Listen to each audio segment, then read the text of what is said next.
Messi Neymar কে কার গুরু? Messi আমার কাছে এসেছিল পেনাল্টি শেখার জন্য। আমি তাকে সাহস দিয়েছি ও পেনাল্টি নেওয়া শিখতে সাহায্য করেছি, এমনটাই দাবি করেছেন নেইমার জুনিয়র। সাধারণত মেসিকে আইডল বলেন নেইমি, তবে সেই মেসি নেইমারের কাছে আসতো শেখার জন্য। ব্রাজিলিয়ান নাম্বার 10 দাবি করেছেন এমনটাই। আরো বিস্তারিত থাকছে প্রতিবেদনে।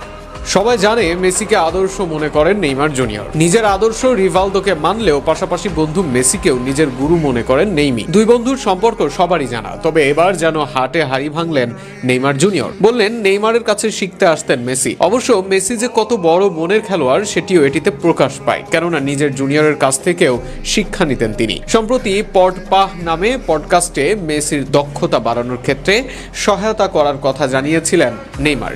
জানিয়েছেন পেনাল্টি কিক নেওয়ার ব্যাপারে তার কাছ থেকে শিখেছিলেন মেসি। নেইমার অবশ্য পেনাল্টিতে বেশ পারদর্শী। নিখুঁত পেনাল্টি যেমন নিতে পারেন, তেমনি তার স্টাইল বাকিদের থেকে বেশ ভিন্ন, যা শট নেওয়ার আগে বোকা বানিয়ে দেয় গোলরক্ষককে। সেই কৌশলটা তাই মেসিকেও শিখিয়েছেন তিনি। জানিয়ে এই তারকা বলেন, আমি মেসিকে পেনাল্টি নেওয়ার ব্যাপারে সাহায্য করেছি।